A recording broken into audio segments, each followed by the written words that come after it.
మీకేమైనా కోపం ఉంటే కేసీఆర్ గారి మీద, కేటీఆర్ గారి మీద, హరీష్ రావు గారి మీద మీకు కోపం ఉంటే మా మీద తీర్చుకొని మాకేం అభ్యంతరం లేదు. కానీ ఆ కోపము దయచేసి అవ్వాతాతల మీద తీయొద్దని మిమ్మల్ని దయచేసి మేము రిక్వెస్ట్ చేస్తూ ఉన్నాం.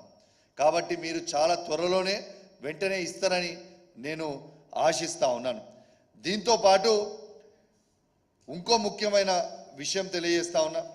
యావత్ తెలంగాణలో ఇప్పుడు కొత్తగా వీళ్ళు చేసే పని, మా బీఆర్ఎస్ పార్టీ శాసనసభ్యులు ఉన్న నియోజకవర్గాలలో 34 నియోజకవర్గాలలో ఏదైతే మేము ఇప్పుడున్న 34 మంది ఉన్నాం కదా, మా 34 నియోజకవర్గాలలో మాకు ఎమ్మెల్యేలకి తెలియకుండా, ప్రోటోకాల్ పాటించకుండా ఇలా కళ్యాణ లక్ష్మి చెక్కులు వచ్చినాయి. ఆ కళ్యాణ లక్ష్మి చెక్కులు ఎమ్మెల్యేలకు తెలియకుండా ఇవ్వడం ఎంతవరకు కరెక్ట్ అని నేను అడుగుతా ఉన్నాను. ఇలా యావత్ మీడియా సమక్షంలో చూపిస్తూ ఉన్నాను. ఇది జియో మీకు చూపిస్తూ ఉన్నా, జియో నంబర్ 18. దీంట్లో క్లియర్గా డేటెడ్ ఆన్ 29/6/2016 దీంట్లో క్లియర్గా ఎమ్మెల్యే చైర్మన్, ఎమ్మెల్యే గారి ఇష్ట ప్రకారము చెక్స్ డిస్ట్రిబ్యూట్ చేయాలని క్లియర్గా జియో ఉన్నది. దీని ప్రకారం అధికారులు ఫాలో అయితే బాగుంటుందని నేను విజ్ఞప్తి చేస్తూ ఉన్నాను. ఇలా మీకు స్వయంగా చెప్తా ఉన్నాను. ఎంత బాధాకరం అంటే, ఇలా ఉదాహరణ చెప్తున్నా, నా నియోజకవర్గంలో ఒక శాసనసభ్యునిగా అఫీషియల్గా నేను లెటర్ పెట్టి 5 మండల ఎంఆర్ఓలకి లెటర్ పెట్టి డేట్లు ఇచ్చి, మా జియో కాపీ అటాచ్ చేసి డేట్లు ఇచ్చి, దయచేసి నేను మా ప్రజలకి చెక్స్ అనేది నేను డిస్ట్రిబ్యూట్ చేయాలి, మీరు డిస్ట్రిబ్యూట్ చేయడానికి తగిన అరేంజ్మెంట్ చేయండి అని అఫీషియల్గా నేను లెటర్ రాసిన. ఒక్కరోజు కూడా అరేంజ్మెంట్ చేయకుండా మంత్రి గారు వస్తా అంటున్నారు ప్రోగ్రామ్కి అని చెప్పి ఆపుతా ఉన్నారు. పొన్నం ప్రభాకర్ గారు, రేవంత్ రెడ్డి గారి నాయకత్వంలో మీరు నా మీద కోపం ఉంటే, నా మీద ఎన్నుంటే, మీరు ఎన్ని ఇబ్బందులు పెట్టినా, మీరు నన్ను ఎంత అవమానించినా నాకేం పర్వాలేదు, నేను భరించడానికి సిద్ధంగా ఉన్నా. కానీ నా హుజురాబాద్ నియోజకవర్గ లబ్ధిదారులని అవమానించి ఇబ్బంది పెడితే మాత్రం బిడ్డ తాట తీస్తాం. ఖచ్చితంగా నా హుజురాబాద్ నియోజకవర్గ ప్రజల కోసం ఎంత దూరమైనా నేను వెళ్తా. ఇవాళ హుజురాబాద్ నియోజకవర్గంలో వచ్చిన 381 చెక్లని మాకు ఎందుకు పంచనిస్తలేరని నేను అడుగుతా ఉన్నాను. ఇవాళ 27 తారీఖున ఈ చెక్స్ అన్నీ కూడా ల్యాబ్స్ అవుతూ ఉన్నాయి. ఈ చెక్స్ 27 తారీఖున ల్యాబ్స్ అవుతున్నప్పుడు మీరు ఎందుకు ఆ చెక్స్ని డిస్ట్రిబ్యూట్ చేయనిస్తలేరు? హుజురాబాద్ మండలం హుజురాబాద్ పట్టణానికి వచ్చిన 41 చెక్లని, ఇల్లంతకుంట మండలంలో వచ్చిన 66 చెక్లని, జమ్మికుంట పట్టణంకి వచ్చిన 129 చెక్లని, ఇలా వీణవంక మండలం వచ్చిన 71 చెక్లని, ఇలా కమలాపూర్ మండలం వచ్చిన 61 చెక్లని, ఇవి మొత్తం కలిపితే 368 చెక్లని మీరు ఎందుకు డిస్ట్రిబ్యూట్ చేయనిస్తలేరు, ఎందుకు ఇస్తలేరు అని నేను అడుగుతా ఉన్నాను. ఇలా మీరు 27 తారీఖు చెక్కులు ల్యాబ్స్ అవుతున్నాయి. మీరు పోయినసారి కూడా ఇదే కథ చేసిర్రు. ఆ చెక్కులు ల్యాబ్స్ అయితే మళ్ళీ ఇలా సగం చెక్కులు గవే చెక్కులు వచ్చినాయి. మళ్ళీ ఈ 27 తారీఖు చెక్కులు ల్యాబ్స్ అయ్యే ప్రమాదం ఉంది. దయచేసి వెంటనే ఈ ప్రోగ్రామ్ని ఏర్పాటు చేయాలి. ఎస్, ఇలా మంత్రి గారు వస్తారంటే యూఆర్ మోస్ట్ వెల్కమ్. మంత్రి గారు వస్తారంటే మాకేం అభ్యంతరం లేదు కదా. ఇలా మంత్రి గారు వస్తే ప్రోగ్రాం పెట్టుకొని చేయమని చెప్తా ఉన్నాం మేము. నేను మంత్రి గారిని అడుగుతా ఉన్నా, ఎందుకు మీరు భయపడుతున్నారా? కేసీఆర్ గారు ఇచ్చిన ఈ 1,116 రూపాయలతో పాటు రేపు మీరు వచ్చి ప్రోగ్రాం పెడితే నేను హుజురాబాద్ నియోజకవర్గంలో మరి మీరు ఇచ్చిన 100 గ్యారెంటీల హామీలో వెంటనే ఇలా ఇక్కడ ఉంది, మీరు ఇది చూడొచ్చు.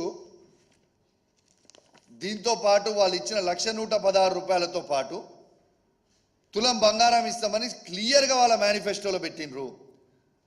రేపు మీరు వచ్చినప్పుడు మీరు ప్రజల మధ్యలో ఈ 1,116 రూపాయలు కేసీఆర్ ఇచ్చిర్రు, మరి మీరు వచ్చిర్రు కదా, తులం బంగారం తీసుకొచ్చి ప్రజలకు ఇస్తున్నారా అని నేను అడుగుతాను. మీకు భయం అవుతుందా? ఎందుకు ఇస్తలేరు? నేను దయచేసి అధికారులకు కూడా హెచ్చరిస్తా ఉన్నా. నేను జిల్లా కలెక్టర్లకి, ఆర్డీఓలకి, ఎంఆర్ఓలకు కూడా చెప్తా ఉన్నాను, అధికారం ఎవరిది శాశ్వతం కాదు. మీరు రూల్స్ ప్రకారం పోండి. మీకు జియో ఉన్నది, ఈ జియో ప్రకారం మీరు ఎందుకు పోతలేరని నేను అడుగుతున్నా. మీకు ఏం అడ్డంకులు వస్తున్నాయని నేను అడుగుతున్నా. నేను అధికారులకు కూడా హెచ్చరిస్తా ఉన్నాను, తస్మాత్ జాగ్రత్తగా ఉండండి. ఇవ్వండి, బ్లాక్ బుక్ రెడీగా చేసిన ఏ అధికారి ఎక్స్ట్రాలు చేస్తుర్రో ఇలా ఈ బ్లాక్ బుక్లో మీ పేర్లన్నీ ఎంటర్ చేస్తున్నా. రేపు మా పార్టీ అధికారంకి వచ్చిన తర్వాత మీకు అన్ని బ్లాక్ డేసే ఉంటాయి బిడ్డ, తస్మాత్ జాగ్రత్త అని చెప్తా ఉన్నాను అధికారులకి. ఈ బుక్ కేవలం మీకోసమే కొన్నా, బ్లాక్ బుక్. నేను ఇవాళ మీరు ప్రొసీజర్ ప్రకారం ఫాలో కాకుండా ఇలా నాకు వచ్చిన ఇన్ఫర్మేషన్ ఏంటంటే, నా నియోజకవర్గంలో వాళ్ళు చెప్పిర్రట, ఇలా పైన నుంచి మంత్రి గారు వీళ్ళకి ఆదేశాలు ఇచ్చిరట. ఏమని? చెక్కులు ఇండివిజువల్గా పిలిచి ఇచ్చేరి, మీరు ఎవరు లేకుండా ఒక్కొక్కరిని పిలిచి ఇచ్చారని చెప్పిరట. రేపు పొద్దున మీరు ఇస్తున్నారని కూడా నాకు వచ్చిన ఇన్ఫర్మేషన్. నేను హుజరాబాద్ నియోజకవర్గంలో చెప్తున్నా, మంత్రి ఇట్లనే చెప్తాడు. పోయిన జమ్మికుంట ఎంఆర్ఓ గారికి ఇదే ఆదేశాలు ఇచ్చిండు, కమలాపూర్ ఎంఆర్ఓకి ఇదే ఆదేశాలు ఇచ్చిండు. చెక్కులు ఎమ్మెల్యేకి ఇవ్వద్దు, ఖచ్చితంగా మీరు డైరెక్ట్గా వంచిర్రని. అప్పుడు ఏమైంది? దాంట్లో అవినీతి అయింది.